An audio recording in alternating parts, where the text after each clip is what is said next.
السلام علیکم ناظرین گرامی، آپ نے دنیا کے بہت سے بڑے بڑے عالموں اور مفکروں کے بارے میں سنا ہوگا۔ آج ہم ایسے ہی ایک عالم دین کے بارے میں بات کریں گے۔ ناظرین گرامی، ہم بات کر رہے ہیں مولانا جلال الدین رومی کی۔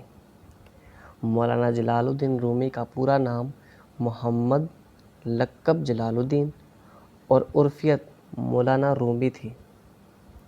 آپ رحمۃ اللہ علیہ کے اسلاف بلخ کے رہنے والے تھے، جو کہ آج کل افغانستان کا ایک حصہ ہے۔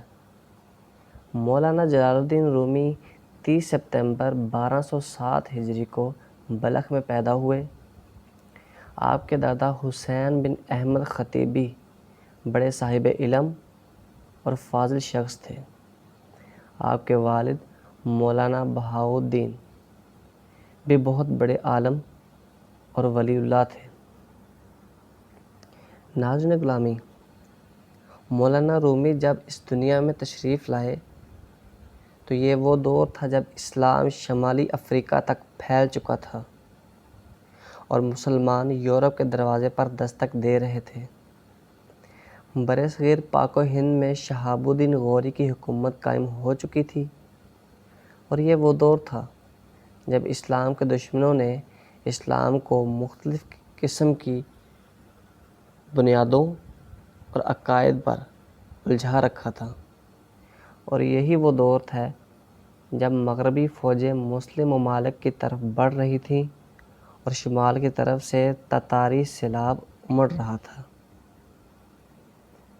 ناظرین گرامی، یہ اللہ کا کرم تھا مولانا جلال الدین رومی پر کہ اسلام کے دشمن اسلام کے نام لیوا بن گئے۔ منگول بادشاہ برقع خان نے جب اسلام قبول کیا تو یہی بادشاہ اسلام کا نام لیوا بن گیا۔ مولانا رومی نے جب ہوش سنبھالا تو ان کے گھر میں امام غزالی کی تعلیمات کا بڑا زور و شور سے مطالعہ کیا جاتا تھا۔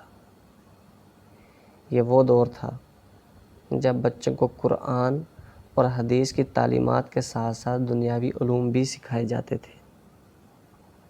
ناظرین گرامی، یہ وہ دور تھا جب چنگیز خان نے بلخ اور سمرقند میں تباہی مچا دی تھی۔ ان علاقوں سے جانے والے لوگ کنیا کا رخ کر رہے تھے۔ اس دور میں مولانا کے والد کا انتقال ہو گیا تھا۔ ان کی وفات کے بعد اکابرین کی نگاہ مولانا رومی کی طرف تھی، اس طرح انہیں مولانا کا جانشین چن لیا گیا۔ مولانا جلال الدین رومی مدارس میں جا کر درس بھی دیا کرتے تھے۔ یہی وہ دور تھا جب مولانا رومی ایک صوفی بزرگ شاہ شمس تبریز سے ملے اور ان کے مرید ہو گئے۔ شاہ شمس تبریز کی گفتگو سے مولانا رومی پر وجد طاری ہو جاتا۔ یہ گھنٹوں آپس میں بیٹھے رہتے اور معرفت الہی کی باتیں کرتے رہتے۔ یہی وہ دور تھا جب مولانا رومی کو سخت بیماری نے آ لیا اور ان کو سخت مشکلات کا سامنا کرنا پڑا۔ مولانا رومی نے مولانا حسام الدین کو اپنا جانشین مقرر کیا اور جہان فانی سے کوچ کر گئے، اور جاتے جاتے اپنے تمام مریدوں سے یہ بات کہہ کر گئے کہ چاہے جو بھی ہو جائے، ہر وقت اللہ سے ڈرتے رہنا اور نبی کی سنت پر عمل کرنا۔ ناظرین گرامی، یہ وہ مفکر عالم ہیں جن کی تعلیمات، جن کے قول آج بھی پڑھے جاتے ہیں اور جن کی ہاتھ سے لکھی ہوئی کتابیں آج بھی یورپ میں بیسٹ سیلنگ بکس کے طور پر سیل ہوتی ہیں۔ ایک ایسے مسلمان، ایسے مفکر اور سنت رسول پر عمل کرنے والے مسلم عالم دین کے بارے میں آپ کی کیا رائے ہے؟ کمنٹ باکس میں ضرور بتائیے گا۔ اللہ حافظ۔